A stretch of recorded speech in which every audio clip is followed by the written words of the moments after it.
आप सभी दोस्तों को मेरी तरफ से नमस्कार।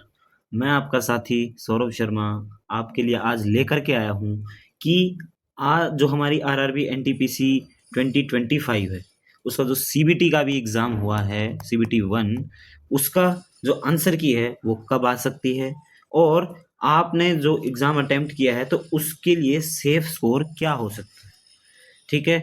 और किसी ने अगर कम अटेम्प्ट किए तो उसको क्या करना चाहिए। तो ये सारी चीज़ें हम इस वीडियो में डिस्कस करेंगे। आगे बढ़ने से पहले आप लोगों के लिए एक मैं जानकारी देना चाहता हूँ कि अभी रिसेंटली आरआरबी एएलपी की नोटिफिकेशन भी आई है, शॉर्ट नोटिफिकेशन। थोड़े दिन बाद फॉर्म भरे जाएंगे। बाकी एनटीपीसी में भी आपका जीके जीएस का जो पोर्शन है, उसके लिए मैंने एनसीईआरटी जो फाउंडेशन कोर्स है वो शुरू किया है। आप सभी से रिक्वेस्ट है कि आप मेरी एनसीईआरटी क्लास 6 से मैंने वो शुरू किया है, उसकी प्लेलिस्ट में जाके छोटी छोटी वीडियोस हैं, उससे आपका जो फाउंडेशन है बहुत अच्छा हो जाएगा और आप किसी भी एग्जाम को आसानी से क्रैक कर सकते हैं। आपके सीबीटी 2 में भी वो काम आ सकते हैं। तो चलिए, आज की वीडियो में हमारा जो मेन फोकस है वो हमारा है कि आंसर की कब आ सकती है, तो उसके रिगार्डिंग हम बात करने वाले हैं। सबसे पहले मैंने देखो, हम क्या है कि कोई भी चीज़ है वो कंपैरिजन करते हैं। अभी मैंने जो कंपैरिजन किया, हमारा लेटेस्ट जो एनटीपीसी का एग्ज़ाम हुआ था, हमारी नोटिफिकेशन आई थी 5/2024। तो 5/2024 जो ग्रेजुएट लेवल की है, आप देख पा रहे हैं, और ये 6/2024 अंडर ग्रेजुएट लेवल की है। तो अभी हम बात करेंगे सिर्फ ग्रेजुएट लेवल की। तो आपकी वैकेंसीज थी 8,113, और इस बार पिछली बार के मुकाबले काफी कम वैकेंसी है। अब की बार हमारी वैकेंसी है 5,810। सबसे पहले आपको ये पता होना चाहिए कि आपकी ग्रेजुएट लेवल जो एनटीपीसी की वैकेंसी है उसमें किस किस पोस्ट पे वैकेंसी आती है। चीफ कमर्शियल कम ticket supervisor, station master, goods train manager जिसे पहले गुड्स गार्ड बोला जाता था, जूनियर अकाउंट्स असिस्टेंट कम टाइपिस्ट, सीनियर क्लर्क कम टाइपिस्ट और ट्रैफिक असिस्टेंट। ये सारी आपकी ग्रेजुएट लेवल की वैकेंसीज में आता है। अब जितनी भी आपकी वैकेंसी हैं, देखो उनका ब्रेकअप मैं अभी नीचे दूंगा। टोटल आपकी वैकेंसी इतनी है। तो एक बात तो आप हमेशा दिमाग में रखिएगा कि जो भी ये वैकेंसी हैं ये पिछली बार के मुकाबले काफ़ी कम है, ठीक है। तो उसका सेफ स्कोर पे फर्क पड़ेगा, वो मैं अभी बताऊंगा। लेकिन सबसे पहले आप देखना चाहें तो यहाँ स्क्रीन पे आपको देखने को मिलेगा कि जो अलग अलग जोन में अलग अलग कैटेगरी के हिसाब से कितनी वैकेंसीज आपकी अवेलेबल हैं। तो आप ये आराम से इसका स्क्रीनशॉट ले सकते हैं, यहाँ पे चेक कर सकते हैं। सबसे ज़्यादा आपकी वैकेंसी आपको देखने को मिल सकती है बिलासपुर में, काफ़ी सारी वैकेंसी है 864, फिर कोलकाता में 685, एंड मालदा में 522, मुंबई में 596 और रांची में 651।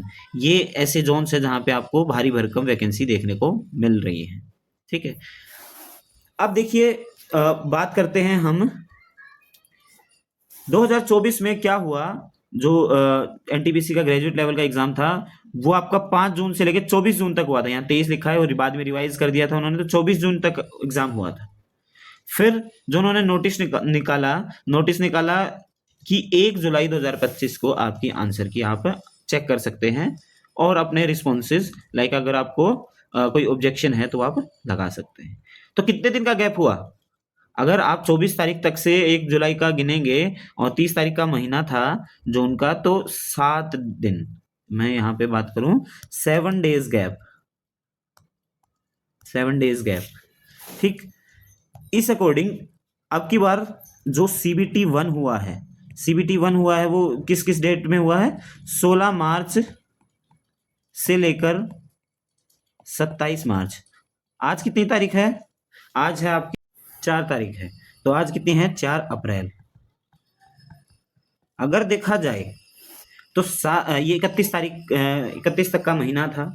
अगर मैं इसमें 7 दिन जोड़ दूं तो आपके बनते हैं 3 अप्रैल को 7 दिन, ठीक, जैसा पिछली बार हुआ था। लेकिन हुआ क्या? 3 तारीख गुड फ्राइडे, 4 तारीख सैटरडे, 5 तारीख संडे। अब आप देख पा रहे होंगे लगातार छुट्टियां चल रही हैं। अब मुझे नहीं लगता कि रेलवे को भी इतनी जल्दी है कि वो छुट्टियों में आपका आंसर की रिलीज कर दे। तो अब चांसेस क्या बनते हैं, देखो इंटरनल सिनेरियो तो हमें नहीं पता कि क्या चल रहा है, लेकिन हम पिछली बार से आइडिया लगा सकते हैं कि आपका जो CBT 1 की आंसर की है वो 6 अप्रैल से लेकर 10 अप्रैल के बीच आ जाएगी या आनी चाहिए।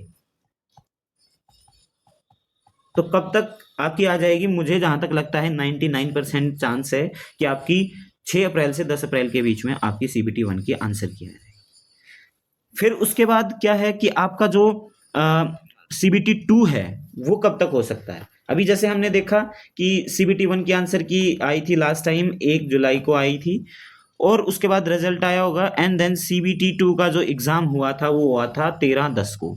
मतलब आप समझ रहे हैं कि 7वां महीना, 8वां महीना, 9वां महीना और 10वें महीने में जाके करीब 3.5 महीने के बाद, आंसर की आने के 3.5 महीने के बाद आपका एग्जाम हुआ है।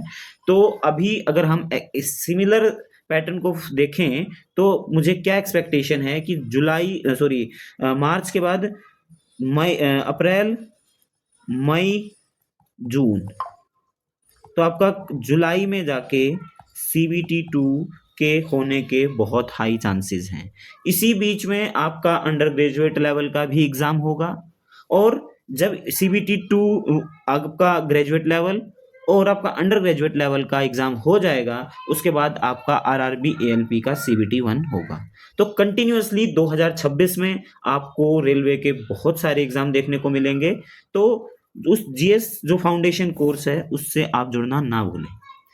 और अभी मैं previous year normalized cut off की बात करूं तो आपकी जो कट ऑफ गई थी CBT 1 की वो आप यहाँ पे देख सकते हैं।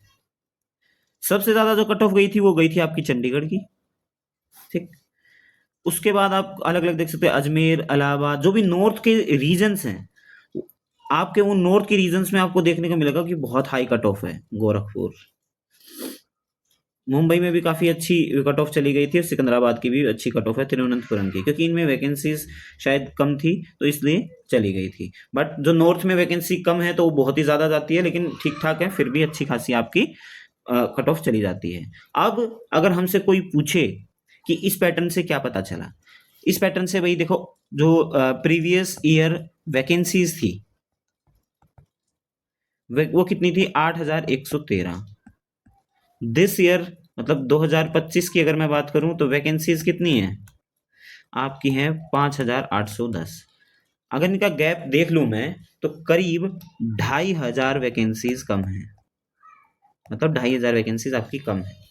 अब जब भी वैकेंसी कम होती है तो कट ऑफ पे क्या फर्क पड़ता है, कट ऑफ बढ़ती है, और कट ऑफ बढ़ती है तो अब हम चेक कर लेते हैं कि कितनी बढ़ सकती है। यहाँ पे देखो लीस्ट कट ऑफ भी अगर हम देखें तो मालदा की 61, उससे नीचे मुझे नहीं लगता कि कहीं आपकी लीस्ट कट ऑफ गई होगी। ये सारी यूआर की बात कर रहा हूं मैं, ठीक है, यूआर की है। तो अब हम तो लीस्ट कट ऑफ की बात कर रहे हैं, हाई कट ऑफ की तो मैं बात ही नहीं कर रहे। तो कि मिनिमम कट ऑफ आपको कितनी चाहिए वो अब हम डिस्कस कर लेते हैं। अभी मैं जो कट ऑफ बताऊंगा वो आप लेकर के आते हैं तो आपको पता चलेगा कि भाई एक जो मतलब नॉर्मलाइज कट ऑफ है और सही रीजन के हिसाब से, और जैसे वैकेंसीज कम हुई हैं उसके लिए आपके लिए सेफ स्कोर क्या रहने वाला है। तो सेफ स्कोर की अगर मैं बात करूं मेरे प्यारे दोस्तों, तो आप देख सकते हैं, मैं सबसे पहले एससी का बता देना चाहता हूं कि एससी के लिए सेफ स्कोर आपका 58 से 68 मार्क्स तक आपका सेफ स्कोर रहने वाला है। फिर एसटी की बात करूं तो आपका 50 मार्क्स से लेकर 60 मार्क्स तक आपका सेफ स्कोर रहने वाला है। फिर बात करता हूं मैं ईडब्ल्यूएस की, 65 मार्क्स से लेकर 72 मार्क्स तक आपका सेफ स्कोर रहेगा, और ओबीसी के लिए यही नंबर या यही मार्क्स आपके 65 से 75। इससे आपको आइडिया हो गया कि हमारा जो यूआर है उसकी कट ऑफ रह सकती है 72 78 के बीच में, because this time vacancy has been decreased. So अच्छा, किसी ने देखो बहुत कम अटेम्प्ट किए हैं तो उसको बिल्कुल भी हताश होने की जरूरत नहीं है। ये तो हमने एक्सपेक्ट करी है कि इतनी कट ऑफ जाएगी, बट मुझे देखो, मेरे को इंट्यूशन जो हो रहा है, ये तो देखो मैंने सेफ स्कोर बताया आपको, बिल्कुल सेफ, कि यहां पर आप ले आए तो आप CBT 2 के लिए तैयारी शुरू कर दीजिए आज से ही, आपको आंसर की तक का वेट नहीं करना है। लेकिन जिन्होंने कम अटेम्प्ट किए, जिनके कम मार्क्स बन रहे हैं, तो वो भी डू नॉट लूज होप, आपके बहुत हाई चांसेस हैं कि इससे कम ही जाएगी कट ऑफ। ये मैंने अपर लेवल बताया है कट ऑफ का। सो वो भी अपना CBT 2 की तैयारी कर सकते हैं और बीच में तैयारी ना छोड़े, ताकि आपका रिदम ना ही टूटे। ठीक है, मुझे लगता है कि वीडियो ज़्यादा लंबी हो गई है, बट आगे कोई भी अपडेट आती है तो मैं आपके लिए लेके आऊँगा। तो आप मेरे साथ जुड़े रहिए और प्लीज़ उस सीरीज़ को ज़रूर फॉलो कीजिएगा, क्योंकि मैं कंटिन्यूअसली आपके लिए वीडियो लेके आ रहा हूँ। और आप एक-एक वीडियो को भी अगर साथ के साथ फॉलो करते हैं, तो आपका जो फाउंडेशन है बहुत ही अच्छा हो जाएगा, उसमें आप कभी मात नहीं खाएँगे। ठीक है? Thank you very much for watching. Bye bye, take care, Jai Hind.